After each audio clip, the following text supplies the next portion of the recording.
Alright, TheOneRing.net truck is at Morrison Natural History Museum, and we are with the proprietors of this fine establishment.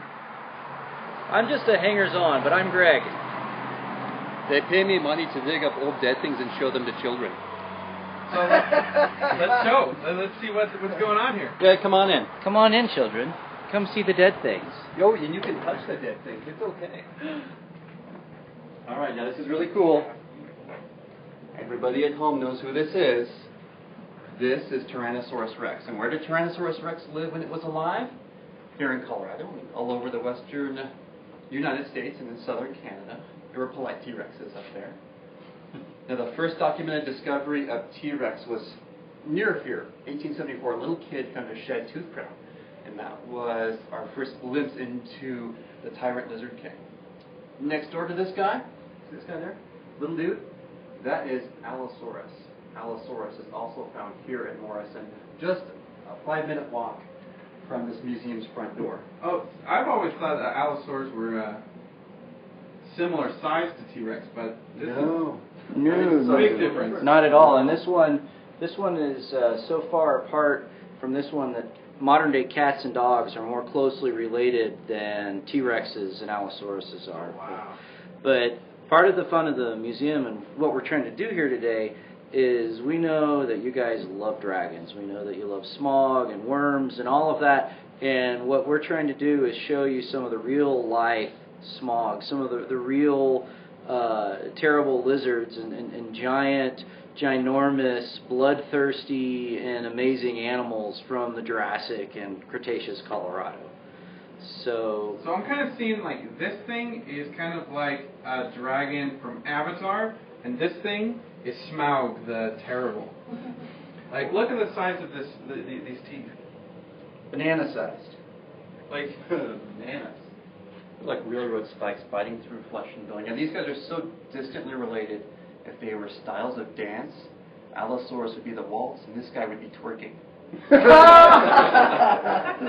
I just learned about twerking, so I have to talk about it all the time. Greg actually is a skilled twerker. I am. I taught Miley Cyrus everything she knows. Don't let our fans know that. They've been trying to get us to twerk the entire ride. Did you guys have some kind of bet that you were going to work in twerking to this interview or something? By the way, this is Meredith. This is the co-owner of the Best Western, and you might have seen her on our Facebook page. And you know, we're all part of just the wonderful world that is online media, And Greg social media. to embarrass me, and it's already too late. I'm not embarrassed. Promise broken.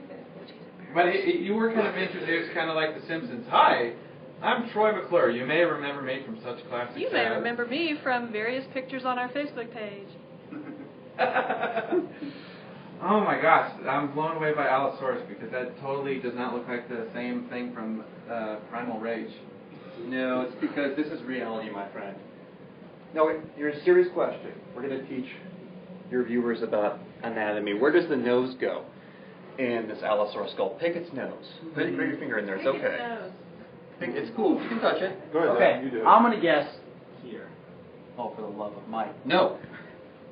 The nostril ought to go here. How do you know that? How do we know for sure that the nose went there in an Allosaurus? Because embryologically, all vertebrates play by the same rules. And your dragon's in the Middle Earth, I assume, the same. So this bone, tooth-bearing bones, this is the maxilla, known to its friends as Steve.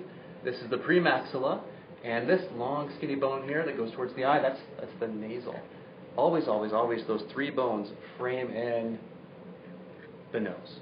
So this, the fans in chat room are saying this looks like a fell beast that the Black Riders ride in the air. Yeah. They do have a long neck. Yeah. It has a long neck as Pretty opposed long, to yeah. like Smaug the Terrible. As opposed to a T-Rex, yeah, the neck for an Allosaurus is proportionately longer. It's lightweight, flexible, can move that head and neck very quickly. So they're calling it fell beasy. Now, did the fell beast have eyes?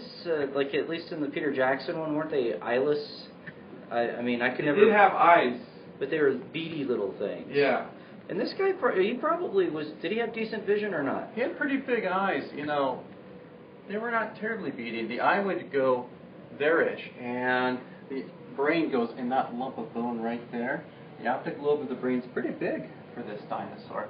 Should have had a good sense of sight, keen sense of smell, good hearing. Scary guy. Yeah. Now, if you were here 148 million years ago in the Front Range of Colorado, this is an animal that you would meet running around.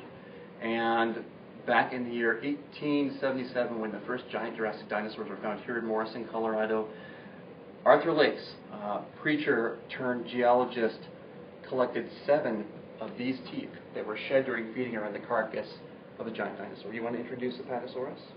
No, you're doing such a nice job. Go ahead for it. Turning into work. So, these bones here, these are the second most boring fossils in the whole museum. And those fossils belong to the arm, mostly the right arm, although a little bit of the left, of a dinosaur called Apatosaurus ajax. Apatosaurus is an enormous critter. This species is as long as 3 school buses, parked end to end to end. And if you had 8 female Asian elephants and you duct tape them together, that would roughly be the mass of this animal alive.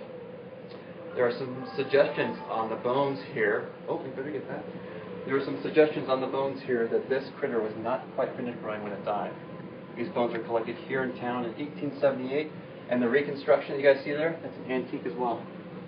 Ooh, cool. Now, you guys can touch these. Touch the dinosaur. Touch the dinosaur. This is the first Apatosaurus ever to come out of the ground. So if you go to the Louvre Museum and you try to touch the Mona Lisa, you go to art jail. The art police come and arrest you. You come here to the Morrison Museum and you can actually touch things that are one of a kind. You get applauded. And you get applauded, and they're like, "Yay!" Well, even at Well, not like that. the La Brea tar pits, I believe that they have they took models from the bones, and so you're not actually seeing the actual bones on display. You're seeing recreations of the bones. And they're real. And in this place, it's a mixture of both research grade replicas or bone clones, as well as the real deal. So it depends on Bone clones. Yeah, it depends on rarity. They're real. They're real. They're not That's constantly this guy. jumping in and They're out real. of existence. Some people say this isn't real. This is real. This is a 3-dimensional fingerprint. Literally, when you have the bones clean, you brush on artificial rubber, let it cure, and then very carefully peel the rubber off, and you have a 3-dimensional fingerprint. And then you get a high-resolution plastic. You inject it into the fingerprint, and voila, that's real. But what would you know about this, good sir? I don't know. I come to this museum a lot because I have a lot of kids. That's true. Because I have the wife and the sister wife and then the other sister. We're from Utah. We're from southern Utah. There are worse places to be from. New Jersey. Yeah. Do you know that the first meat-eating dinosaur skeleton dug in this country was from what state? What state, son? Yes, you do. It's New Jersey. Oh. So there. I think it might be a callback. And they took it to Philadelphia, and I want it back. I'm from Jersey. Which is why I talk with my hands. You know, grew up with a lot of people with fruity last names like Banana, Lucchese, Gambino. But I digress. Jersey. This is Dr. Robert Bakker. He's a paleontologist. The real Dr. Bakker? No, I'm the stunt double. No, He he was just the- explained to he's you the how they three-dimensional coat that fingerprint. with rubber and then they peel it off and This is real. yeah, he's the clone. People of say Dr. this is not a replica. This is real. Is your fingerprint real? Seriously, have you ever been fingerprinted? Okay, well, why am I not surprised? Oh, yeah. Why am I not Many surprised? times, yeah. Don't get me started. You can't run the popsicle. And I used to sleep with this dinosaur. You know about this, right? When I was an undergrad, I had a little office in the storeroom, the Jurassic storeroom, the Morrison storeroom, and my little bunk and my hot plate was right next to this forearm. We grew very fond of each other. And then came a restraining order, and you know. So in the chat room they're saying that you must be the wizard of this earth. You know, that's interesting, because in North Texas where I dig, the landowner is a fine, fine man, calls me, quote, the wizard. It works. Spot on. Yeah. I thought it was the whizzer, and it referred to a certain prostate problem, but no! That's wrong. That's wrong. Jurassic Gandalf? Well, we were thinking of Jurassic wildlife urologist. You know, that's a vocation that might be hiring these days. Okay, come for someone. I want to learn you something. All right. This gigantic thing, which probably weighed 40 tons, is a juvenile. It's not full grown. We know that because the bones are relatively smooth. As it would get older and older and older, the Calcium would kind of... no, what happens? It happens Like to you this? too. No. What happens is the muscles that attach here, like that one right there, the pull of the muscle as you get older induces reaction bone. So wherever muscles attach as you get older, those spots get rougher and rougher and rougher. And these are not rough. This is smooth. There was one specimen of an adult, an old adult, that they got in 1877. That's much, much rougher in texture. Brings back memories. And is this spine from the same dig? It is. This is a close relative. This is from Wyoming. Earlier by a couple million years, and very potentially the ancestor of our Apatosaurus. This is an animal we called Brontosaurus, the dawn thunder lizard. I thought they'd stop naming things Brontosaurus. Now this is a myth. This is a myth which I want to disabuse you people of. This is a myth. 1877 Apatosaurus, 4 specimens. Nearly the whole animal except for the schnoz. And we know what, it looked like that. Just put a blue dot over the schnoz. Mm-hmm. 2 years later in Wyoming, in beds of close to the same age, they find a beautiful skeleton, one, without a head. They named that Brontosaurus. They were never the same species. They're as different from each other as an Indian elephant and an African elephant. But they're close. They're different species. And early in the 20th century, Elmer Riggs, who was very short. Many paleontologists are extremely short, and they compensate by studying really big things. Anyway, Elmer Riggs, who was very short, said, wait a minute, Brontosaurus looks a lot like Apatosaurus. Well, duh. We've known that for 30 years. And he said, they're different species, but we'll put them in the same group, which is called a genus. Mm-hmm. And so Brontosaurus became a subdivision of Apatosaurus, but it didn't disappear. It existed. It still exists. So I want to stamp out this rumor. This is a calumny. This is slander to say Brontosaurus. But I thought this was a recent thing. Like No. In the last few years, there was this trend to...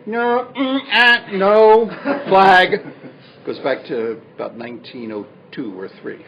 Paleontologically, that's recent, but no, it's old. So has it come up every few years, every couple decades, like, let's rename the Brontosaurus? No, it's just the media, God bless them, have a attention span of, 3 months. Yeah. Oh, this is new. Yes. Did you know there was a World War II? Wow. Yeah, the sequel. Bigger cast. Special effects, fantastic. This time with more Nazis. Yes. And zombies. Killing, yes, Nazi zombies. Right. Like Shaun of the Dead. I'm asking the chat room right now, how big was Smaug? Do we have any information on how big Smaug the dragon was? Well, he filled the treasure chamber, we know that, under the Lonely Mountain. So, Are we talking like 100 feet? Are we talking 50 feet? I'm guessing he would be as not the same size as some of the meat eaters, but he would be as big as a sauropod, one of the long necks. But, if you took a T-Rex or one of the larger Tyrannosaurids and then blew it up to epic proportions and gave it wings, then you're and fire breath, then you're starting to talk about small. I think you should go look at the femurs, and I I think like that'll blowing give things you. up. Well, That'll give you an don't idea we of the all? size. But there's no illustrations, the first edition, correct? What's that? There's no illustrations in the first edition Not in the of the first Hobbit. edition, no. No. He went back and drew Yes. that dragon on the gold, but there's no frame of reference. There's Right. nothing to scale. There's nothing to scale. And the narrative doesn't tell you how wide the room was, right? So you're just supposed to imagine something really, really big and intimidating, right? I think someone says a study by someone said that Smaug is estimated to be the size of a football field. So that, what, 300 feet? Well, where'd that come from? Like, what did they use to? I don't know. Probably the size of the treasure chamber is what I'm guessing. Go look at Yeah. the femurs and then extrapolate from that, because that's the The biggest, schmog was big in the front, scariest- right? Yeah, let's go look at the femurs He and must have had talk about leg large bones. feet, though. What's the wing loading? That's what I worry about as Yeah. someone who taught bioengineering. What's the wing loading in kilograms per square centimeter of this flying dragon? 250. Where did they get that from? This guy on Forbes.com, which is pretty good. That's interesting. He used some old D&D books and that's referenced, and then Okay. there's Holy moly. references to other sites. Holy moly. Yeah, I gotta back up to get full You do have to scale. back up to get these. Now, one thing I will say is if any of you are following the Best Western, these two guys are leaving here in about 2 weeks and coming over to the hotel and will be around the entrance of the restaurant. So, and so that's the shameless plug part of it. The other part of this is if there are any aspiring fantasy artists out there, it'd be really good to study up on paleo artistry, because you can add whole levels of reality and verisimilitude to your dragons, you know, and to your mythical creatures, because in some ways reality is crazier than the most fevered imaginations that we can come up with. So I'm going to let Matt take over though and talk. He's the smart one when it comes